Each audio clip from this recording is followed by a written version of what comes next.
Great to have you in the bunker with us today here at Alvarez and Marsal.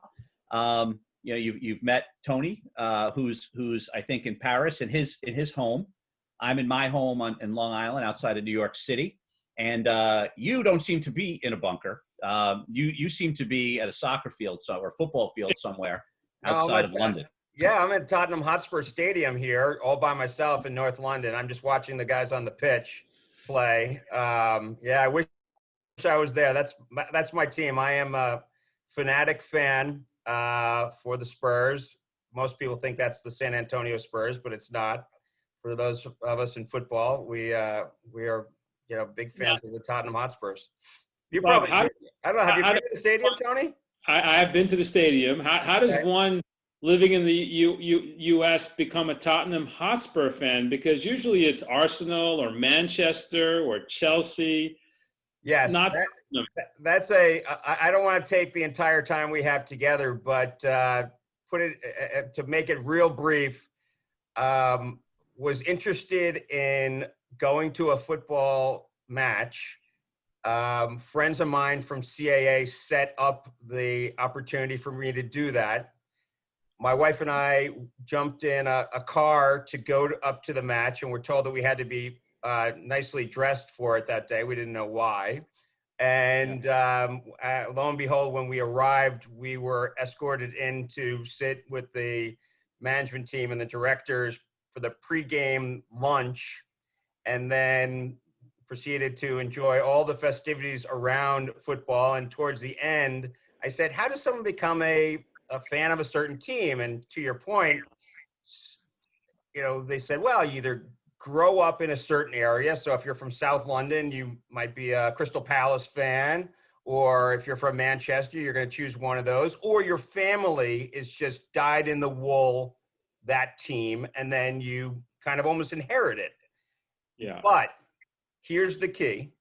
Once you are a fan, you are then a fan for life. Thick and thin, you've got to be a true fan. And I said, okay, I'm a Spurs fan. And from that moment on, I have been a very, very vocal, very supportive Spurs fan. There have been years where I've actually traveled to as many as 7 matches live in London. I love it.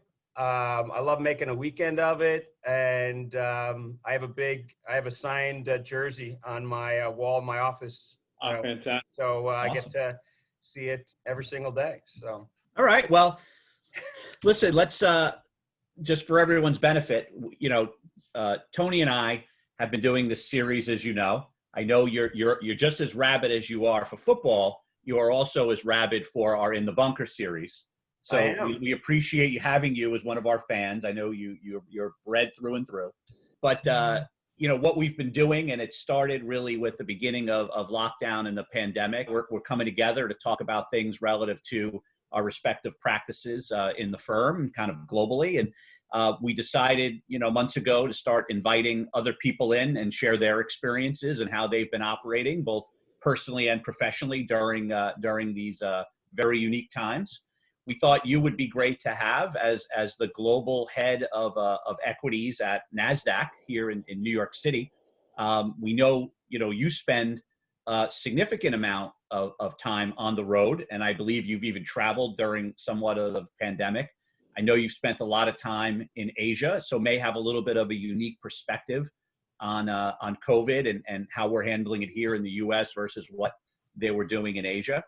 But would love to both personally and professionally, but let's start off professionally, kind of get your views on, how have you been operating at the NASDAQ since we've been sort of in the lockdown period here?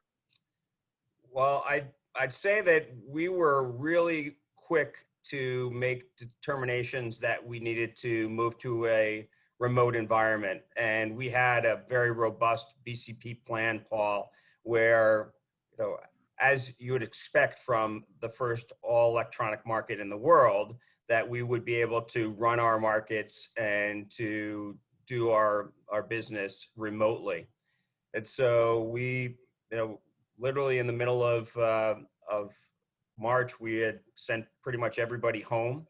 My family was joking as I went in during the last 2 weeks in March to actually stand there and ring the opening and closing bells on many days, and I would be the only person there. We didn't have any companies.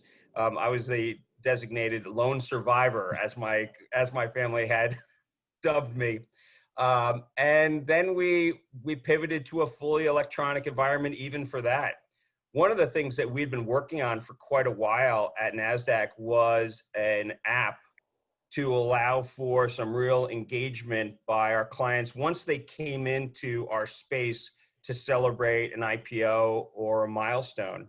Then suddenly we recognized the fact that that app could be used for us in a COVID environment, in a lockdown environment, where companies that were coming in, used to be coming in to do a physical bell, we started to pre-record the speeches that we normally do. So as you all know, when we do an opening or closing bell, a Nasdaq host gives a speech and talks about the company a little bit. Then the CEO gets up and speaks for a little while, and then we gather everyone together and clap, and that's the shot you get to see on TV. We pre-record those now, and I actually do them up here in my attic where I am on a iPhone. And then our team puts them together. And so we have that same streaming opportunity shown on our tower in Times Square, and as well as to all of the individuals that want to log in. But what it actually did, which was very interesting, was it democratized our IPO bell ceremonies. And what I mean by that is, if you had a company that was 1,000 people and you went public, 25 to 50 would come to New York to do the actual in-person celebration. Through this app, now every single person was able to participate in that day. They could use the app to watch the speeches. They could see the imaging and the videos that we were showing on our tower in Times Square through the app. And most interestingly, they're now able to take a picture of themselves. So for example, when Vroom went public, they sent all of their employees kind of a goodie bag on that day. It had coffee mugs, had Vroom t-shirts, and all kinds of kind of knickknacks that they could engage with on that day. Well, they could take pictures of themselves that morning through the app, send them to our tower in Times Square. We take a picture of it from our camera across the street and send it back to them. Huh.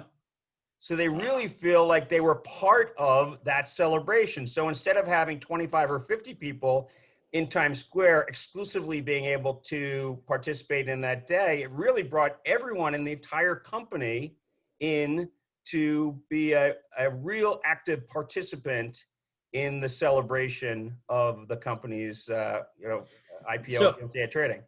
Tony and I have been getting a lot of requests for in the bunker branded merchandise. So we may need to start looking at that and doing something similar as well. You got to give the people what they want, Bob. You got to give the people what they want. So I guess two questions for you to elaborate a little further on what you just said.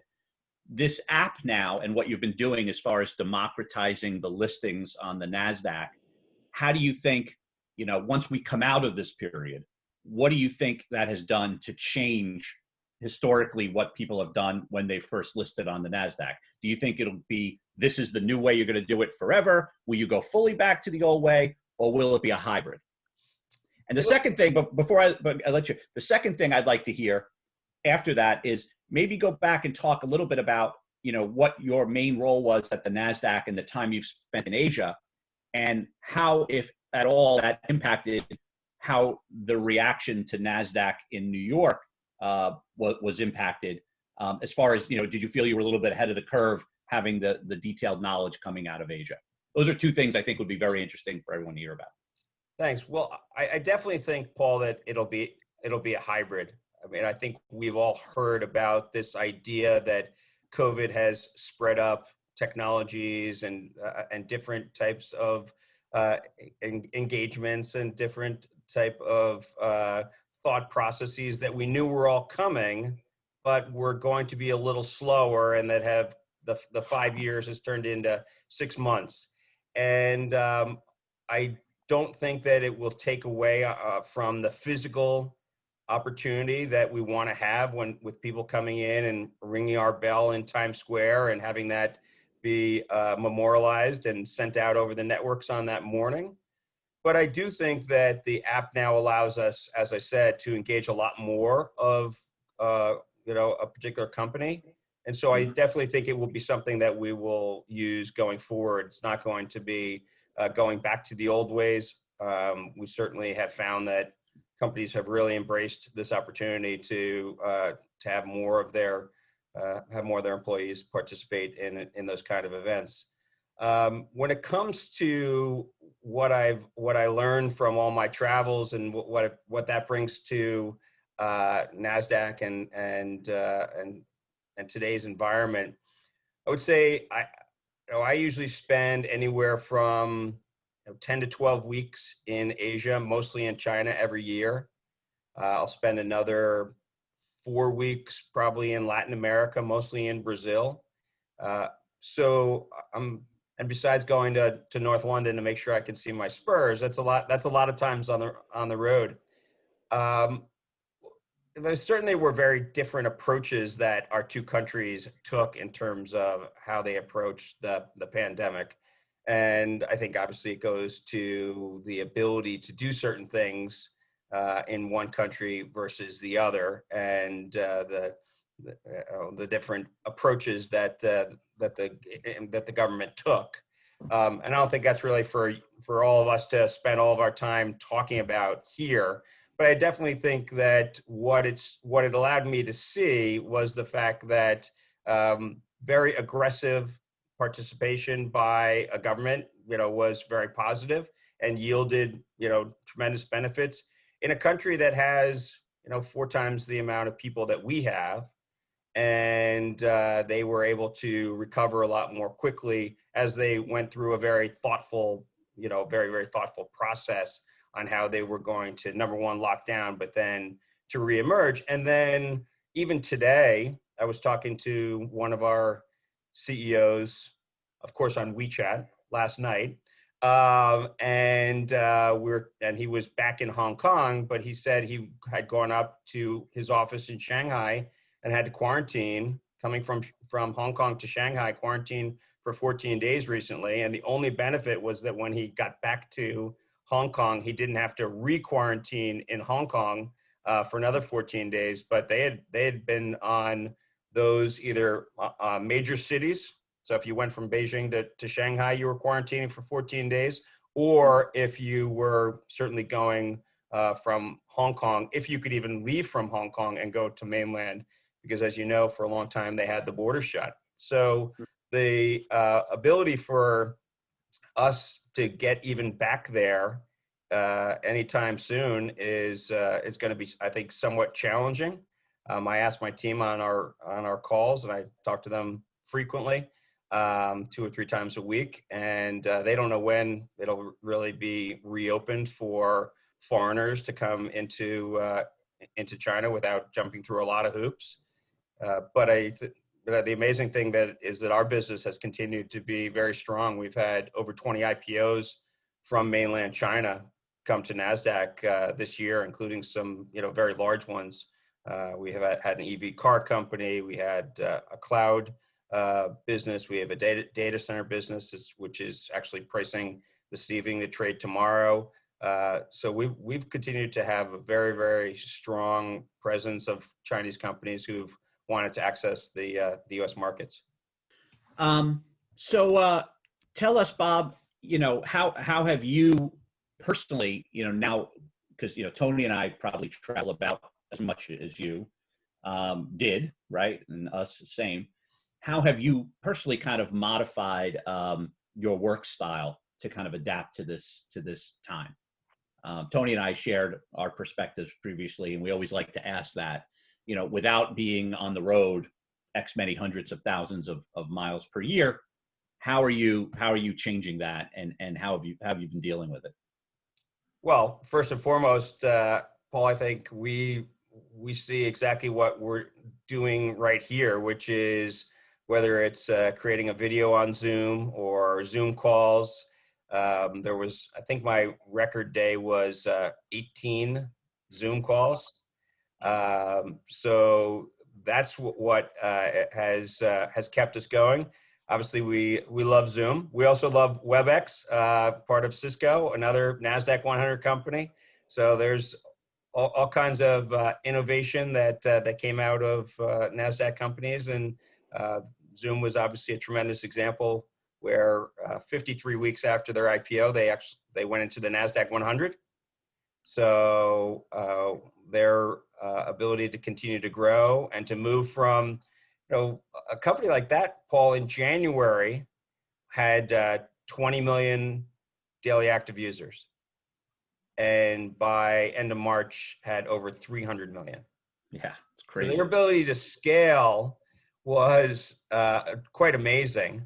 And any kind of, I know that there were some blips that they had that people were, referred to, but any company that went up 15x in 2 months, especially when you're talking with the law of big numbers, that's pretty amazing what they were able to do. But it's, the ability to use Zoom and DocuSign and some of our other amazing companies, and using their technology has really been a godsend for all of us.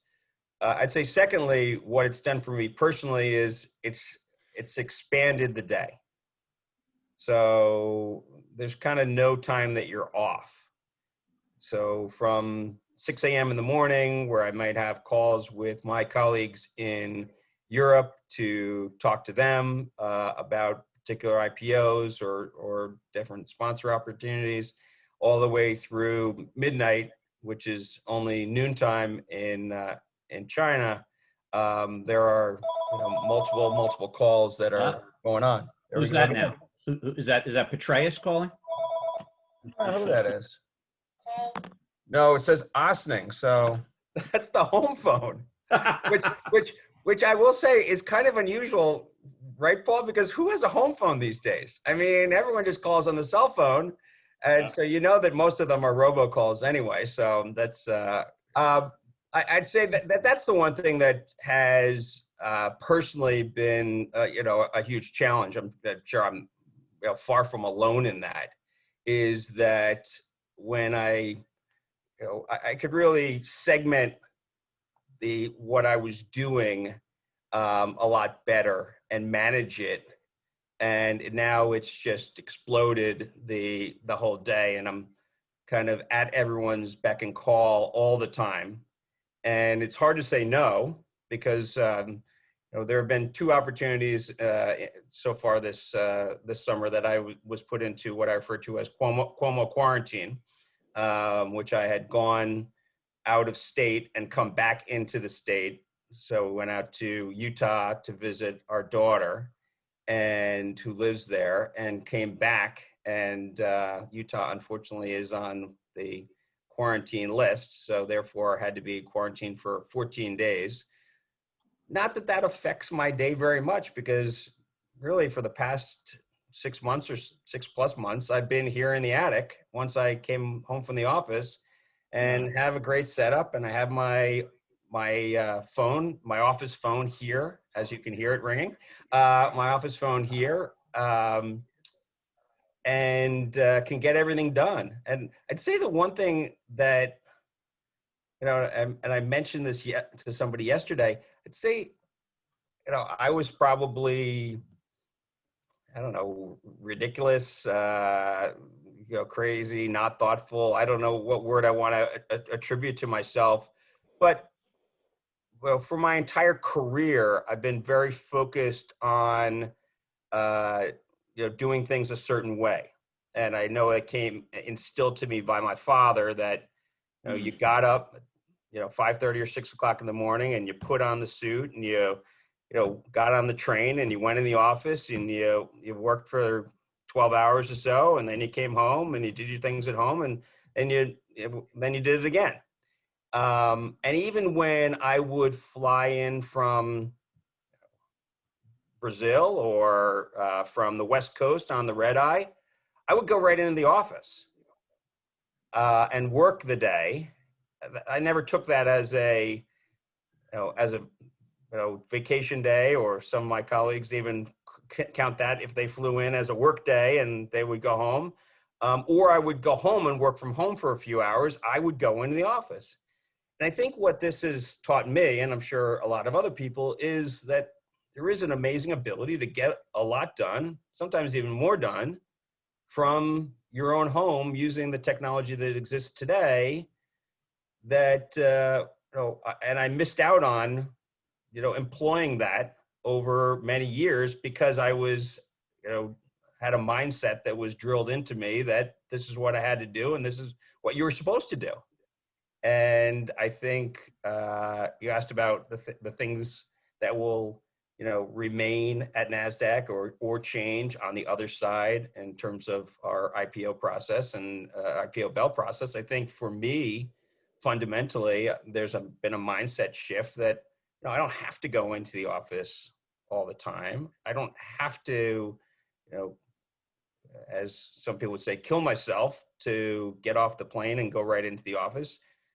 I think people can, have a much better work-life balance, though I clearly haven't described one that's good for me when I'm working 18-hour days from home. But I think when we get to whatever a more normalized environment looks like, that I will be more thoughtful about how I spend my time and whether there is any value in me getting on the train on that particular morning, or whether I could just be here and do it from the attic. Yeah. So go ahead, Tom. A question for you, Bob. In terms of the Nasdaq itself, and given so many of the companies that have thrived are listed on Nasdaq, the technology and the new economy has obviously traded way up, and most everything else has kind of traded way down. So you have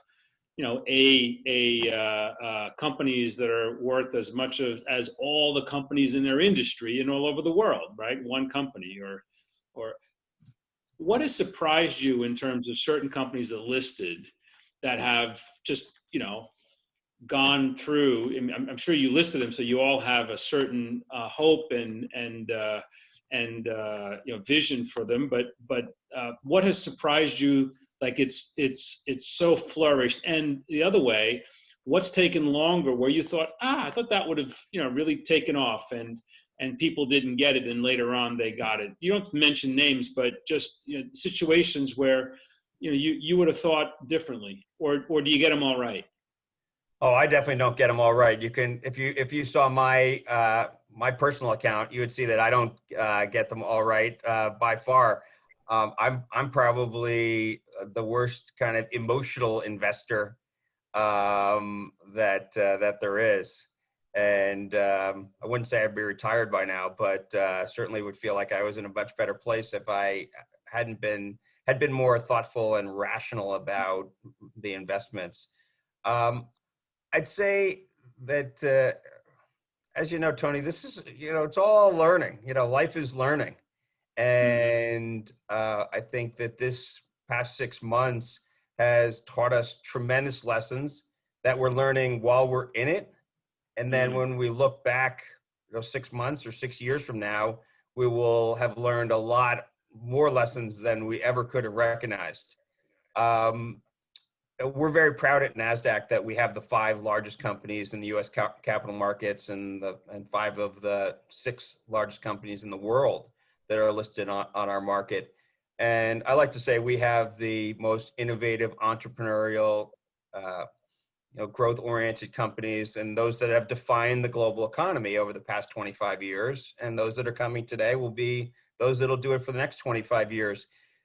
People sometimes pigeonhole us into technology. We're the tech exchange, we're the home of technology, which we are, but we're a lot more than technology. I think innovative entrepreneurial companies and those that have used technology thoughtfully are those that come to our market. And quite honestly, technology is a proxy for innovative, entrepreneurial, growth-oriented companies that have disrupted their markets. I mean, certainly you look back and you can see a Starbucks and how they changed the way that we engage with coffee and think of coffee. You think of JetBlue and the way that they kind of revolutionized air travel with televisions at every seat, leather seats, their boarding, all the things that they do. They got a new mindset. And now today, healthcare is actually the largest vertical of companies listed on Nasdaq. We're in year 7 or 8 of this amazing healthcare, especially biopharma boom. And so they've taken over the lead with the largest number of companies. Now, not by market cap, when you have Amazon and Apple and others, the market capitalization is much larger in tech, but then with number of companies, you see that healthcare has taken over. And I think you're right. When you look at the indexes this year, the Nasdaq 100 is up 30%. And even the Dow, which is now eked out a gain for the year, is up only because of the 5 Nasdaq companies that are in the Dow.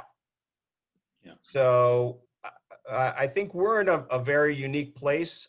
It's something that excites us every day, and whether the company is Mercado Libre from Argentina, or whether it's Pinduoduo, which has changed the way that the average person in China engages with products and services, or some of the fantastic companies from our colleagues in Europe that have come to NASDAQ. And I can't even begin to scratch the surface of all the fantastic companies from here in the US, but we've got this amazing team around the world that gets really excited by the opportunity to bring companies public and to help really accelerate the changes that have gone on in our world over the past 25 years. I want to go back, and I think as we wrap this up, I want to go back to something that you said earlier. You talked about the ability to be more efficient in this environment, your 18 Zoom calls a day without the travel, leveraging the use of technology. Obviously, there's a flip side to that, and you touched on it, but you didn't really get into it as far as work-life balance. Because, we hear with a lot of our people, and you're even hearing on the news today, people are starting to get fatigue from all of this.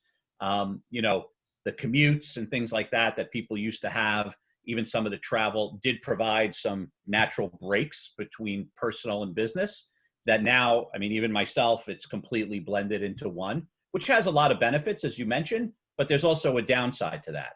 So maybe just take us through what you do personally to manage, the time in the attic. I'm actually in my attic as well, but to manage the time in the attic, and to balance that out on the personal side, stress, fitness, wife, kids. I think that would be a good way to kind of wrap all this up and hear, maybe some things that people could learn from you and how you've been managing that during this period.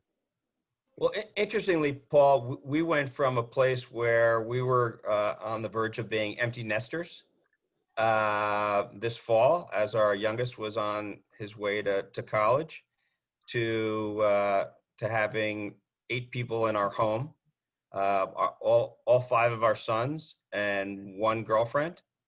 We're all living here, all in separate bedrooms. Nice house. Yes. Well, I guess I shouldn't have said that. We could have doubled up the boys. I joke because a year or so ago, my wife put in a very expensive Wi-Fi upgrade that I was convinced that the salesman sold her on. And then when we had all these people in here and the industrial grade Wi-Fi that we had was working spectacularly well for 2 in school.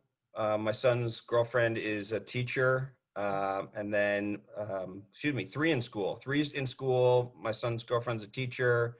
And then the other ones working at their jobs, and everything working spectacularly well. It was kind of amazing.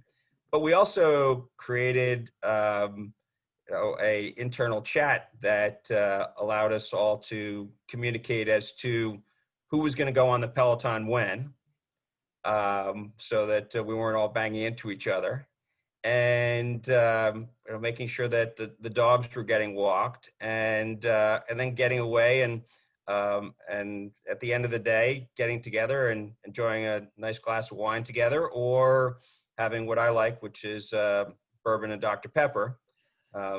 As you may have heard, Keurig Dr. Pepper switched to Nasdaq earlier this week, or excuse me, last week. So, and now, and surprisingly, it's your favorite drink. Is that one of your emotional investments? It was. Bob? Talking about the emotional investments. It was already a favorite drink of mine, but makes it even sweeter when I can start my day using my Keurig and ending the day with a Dr. Pepper and bourbon.